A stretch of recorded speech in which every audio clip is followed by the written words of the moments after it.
Welcome back, everybody. Oversteer here. I am so glad to announce that this has finally happened. The worst kept secret in F1 has been revealed. George will partner Lewis on Mercedes in 2022, and Valtteri will move to Alfa Romeo for next year. I made a video about George going to Mercedes. It was called George Russell's Chances of Joining Mercedes Are Better Than Ever. I think that's what it's titled as of right now. I was almost certain that he was going to go to Mercedes next year. Almost certain, as I'm sure you probably were too. But only now, once they announced that George is actually going to go to Mercedes in 2022, does it settle in that he's going to be on a top tier team right now with Lewis and Toto next year. I'm just so glad that this is happening. He's worked so hard for it, and he's so incredibly talented.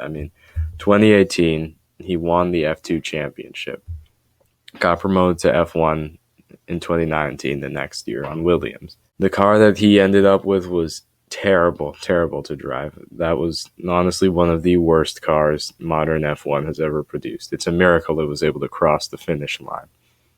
We weren't able to see what he was truly made of in 2019. And so in 2020, the team made some improvements. They were still the slowest team, but at least the car was drivable. George and Nicholas were working hard with the team to make improvements, make the car quicker, make it better to drive, lighter on the tires. And then in 2020, when he had his one-off drive with Mercedes, in a car he was not used to, and in a seat that was too small for him, he led for almost the entire race. We all know how that ended. Mixed tire set, puncture, finished behind Valtteri. But we knew he was ready to be able to drive in a Mercedes. And so now in 2021, all that work he put in 2020 paid off.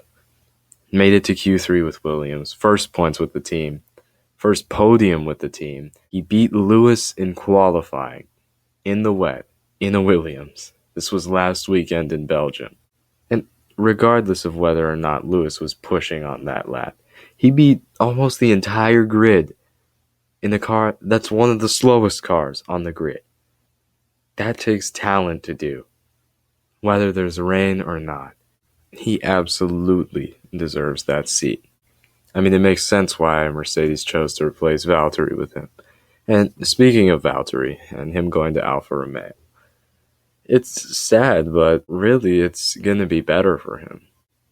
Since he was one of the quickest drivers back before he had joined Mercedes, he still is a quick driver on Mercedes, but because Lewis is his teammate and Mercedes wants him to be the one that's going after the championships, wins, fastest laps, which, you can understand. They're paying him $50 million, more than that probably.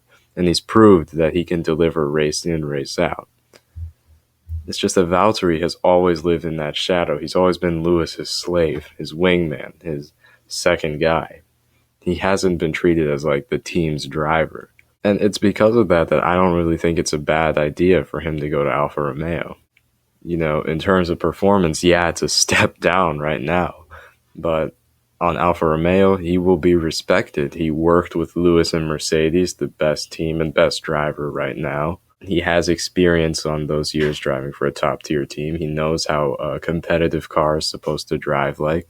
He can help Alfa Romeo make those improvements. So whether he was fired or whether he chose to leave on his own merit, going to Alfa is for the best when it comes to Valtteri. And now that George is replacing him, just judging from Sakir only, George can go quicker than Valtteri, which means it's not going to be easy for Mercedes to hold him back to that second driver wingman role like they could have done with Valtteri. He's going to be quick. He's going to want to go for wins. He's going to want to compete with Lewis instead of just surrendering. So what I think is going to happen is, for about half a season, or maybe the whole season, just for 2022, George is going to have to listen to about every team order that comes his way. At least if he wants to keep his seat. He's going to have to be like Valtteri for that first half a year to full year. Because he has to prove that he can actually listen to the team and follow instructions. And then once he's proved that he can do that and still be consistent every race, then he can start to push for those wins and actually battle with Lewis. Because Mercedes really doesn't want a repeat of what happened when Lewis and Nico fought for those 3 years in a row. They want drivers who can work together. And so, as long as George and Lewis are able to work together without causing collisions, without costing the team points, then George will absolutely be able to be more than just a second driver. And all this is assuming Mercedes will still be able to fight for wins next year. I mean, with the regulation changes coming around and knowing George's luck, Williams could end up being faster than Mercedes. Which would be funny, if I'm going to be honest, and interesting to see. But we really want to see George be able to fight for a win and actually get it this time, unlike what happened in Sakir. And I can't wait to see what it'll be like once he gets behind that Mercedes. But until then, thank you guys so much for watching. If you enjoyed, hit the like button, consider subscribing, and turn on notifications so that you never miss an upload. I'll see you all in the next video. Have a good one.